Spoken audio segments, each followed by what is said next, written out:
Waiting for us?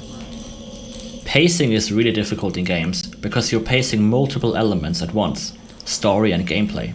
Gameplay pacing is based on fatigue and playtime. You can make a 1 hour, 10 hour or 50 hour game and still pace the gameplay well. It's usually not a problem for short games, but the larger your game is, the harder it becomes to keep the story paced. For example, you might find a lot of open world games have a very drawn out midpoint with a short beginning and end. Portal Revolution is short enough that story pacing is very much doable, but we still had to be very conscious about moving the story forward on a pace that feels sensible. I hate to say it, but Drax? For the outside sections, I use a lot of softer sounding synths and stringed instruments. I wanted to convey the serenity of seeing the sky again, and also the feeling that freedom is still just out of reach, that you haven't quite escaped yet. This area has changed a lot. It used to feature a lot more naturalistic elements, like rock and grass. It looked cool, but when we switched to cascade shadow maps, we had to recreate large chunks of that map and ended up basically rebuilding this entire section. The first room also had a waterfall in it, but we never finished the particle effect and cut it out. Since it didn't feature any gameplay, we then took elements from the room after it, which included this little navigational puzzle. We still liked how the old area felt, but are happy with the condensed version.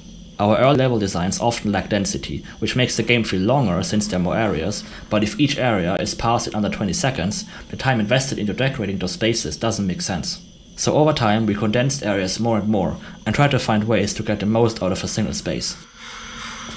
Plants are shiny. Nobody believes me when I say this, but they are. Go outside and look at a leaf. The sun will cast some specular highlights.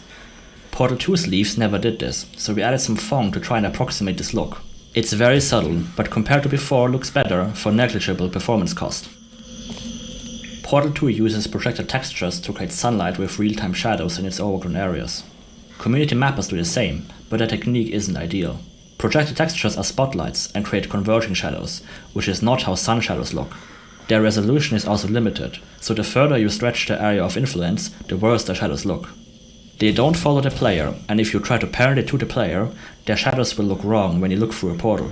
Long story short, projected textures aren't ideal for sunlight. CSGO implemented a similar shadow mapping technique built specifically for sunlight called Cascaded Shadow Maps, or CSM. Since our custom engine branch is based on CSGO, we were able to use it in Portal Revolution. There should be another one not far from here. See if you can find it. CSM works by casting 3 shadow maps, called cascades, around the player from the same angle, but on different scales. The first cascade is just a few meters around the player, the next a few more, and the last reaches as far as the player would be expected to see in a typical map. This means that shadows will always be at high resolution around the player, with low resolution further away where it doesn't matter. Now, as always, portals complicate everything. Since the shadows follow the player, if you look through a portal, the shadow resolution will be centered around the player's position. This caused awful shadows while looking through a portal, and popping when you step through and have the positions updated. This took a long time to fix. We were first aware of this bug around 2020, and have only been able to fix it in late 2023. We needed to add an additional 3 cascades, centered around the position of the camera behind the portal from where the portal view is being rendered. I'm sure there are many ways to further optimize this, since this technique now needs to render twice as many shadow maps, but we are happy to have finally fixed this issue that has been bugging us for years. Expensive. Originally, we wanted Sterling to help the player in this chamber, given its ruined state and that it was designed for dual portals. So in the pit, there was a whole animation of part of the floor being taken away by a panel and being replaced with a version that had an auto portal, along with bringing a cube too. While visually very entertaining to watch, and a great explanation for why there was an auto portal in Chamber 12 from Portal 1, a playtester managed to worm their way under the floor, and there were some visual bugs to it as well. I had tried numerous times to fix it and keep it in the game, but I eventually had to cut my losses and remove it. The geometry for the panels of the sequence of events is still present, a reminder of what once was. I still don't know how they got under there. It was very thorough in their work. Act 2 starts rather slowly. It is built to center around momentum and flinging. We noticed that many players lacked some common flinging skills. It's not used as much in Portal 2 and Portal Revolution up until this point, so to remind players that flings exist and are a necessary part of these tests, we added some little training chambers at the beginning of the chapter.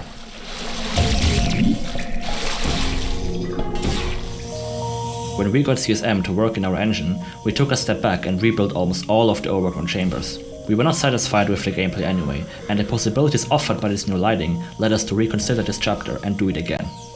Of course, we tried to reuse as much as possible, but not a lot survived. This is the only puzzle which we were able to keep, but we still needed to make a few tweaks to improve the gameplay. We also had to redo the entire ceiling. The converging shadows of the projected texture sunlight was able to reach and illuminate much more of the chamber. When we switched it to CSM, the parallel rays barely lit up anything with the old geometry. All of the overgrown chamber ceilings had to be rebuilt to be much more open to let enough sunlight through. This track is a remake of an old track from before I joined the project. The track was called Dihydrogen Monoxide and was made by Ella Ayar. She made a bunch of great tracks for the beta of Portal Revolution. I can't remember the exact count, but it was a lot. For this track, I just added in elements from the previous outside sections like the soft synths and kinda bouncy percussion. Other than that, I think it's structurally the same as the original beta track. The showers were originally an orange-tinted Emancipation Grill. Custom fizzlers are a cliché in Portal mapping and pretty much universally disliked. Custom fizzlers often just serve as a clunky fix to a design issue or exploit.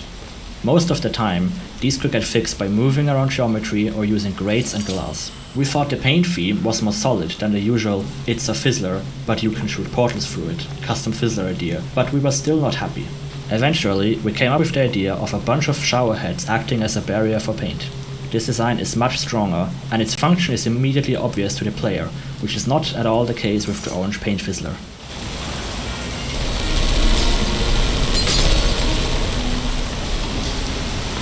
I've been practicing it. Changing the paint fizzler to a shower wasn't a purely visual change. The paint fizzler would not allow players to shoot portals through it. This behavior makes no sense for a shower, so we redesigned the chambers to work with the new mechanic. Sounded daunting at first, but this was actually the only chamber that required any changes, which was to change the floor button here to a cube button.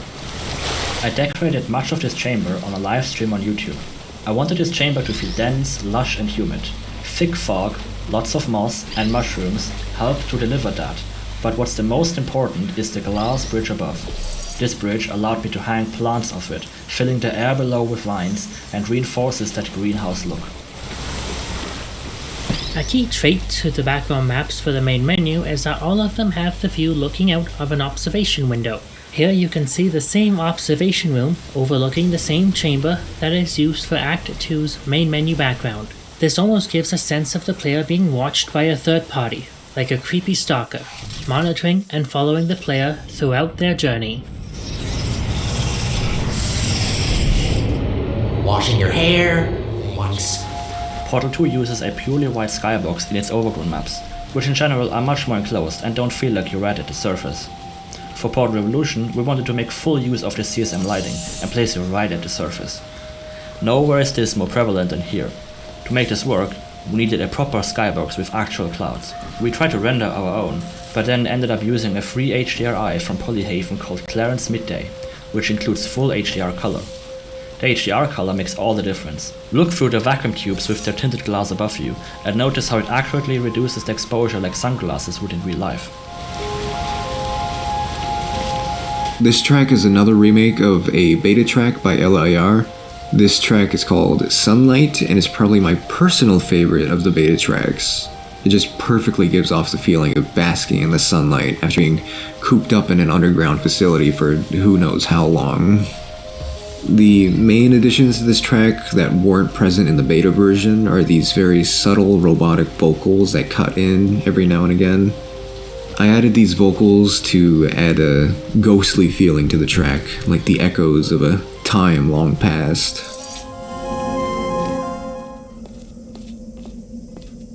Have you ever heard the expression room temperature? This is the room. This is the room temperature room. I really love Community. It's so well written and balances emotional storytelling with the funniest jokes and themes like no other. It's a never-ending inspiration for my own writing, and I had to add some references to the mod. The room temperature room felt like something Aperture would build and was easy to replicate.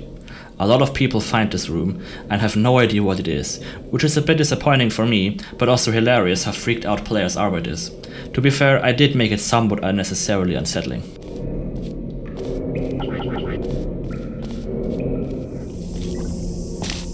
The floor in this chamber was inspired by some areas in the mods Portal Pro and Factum Solo's Episode 2. We like this blocky look seen in Portal 1 and always try to mix in some Portal 1 designs.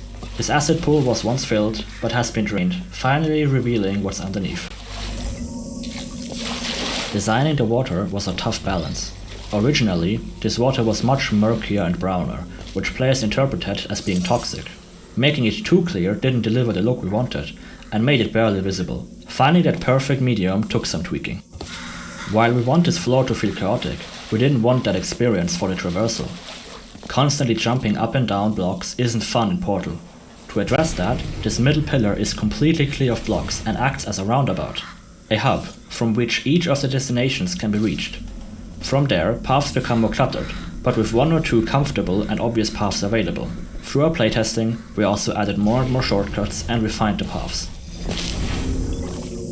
I can't see you there. First, we added this detour just to convey the state of the facility, but it ended up solving some other issues in great ways.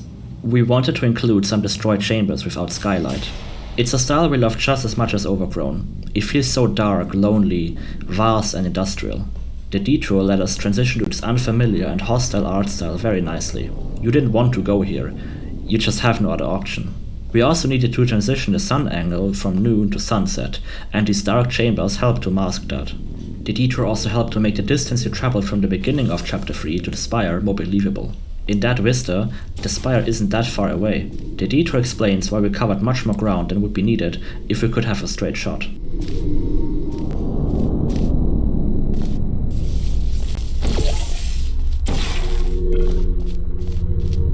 This Easter egg is a reference to Bernd das Brot, which in English means Bernd the Bread. It's a German grumpy puppet of a bread, seen on the Kika TV channel during After Hours. He's stuck in an endless white void and gets teased by a computer voice in the sky, who moves him around using robotic arms. Sound familiar? Yeah, he's definitely stuck in Aperture. In one episode, the voice introduces himself as Weißbox Master Control Program, which as you can imagine means White Box Master Control Program. The Easter eggs in this mod are typically very obscure personal references. It's fun to see players dumbfounded when they get here and have no idea what it means.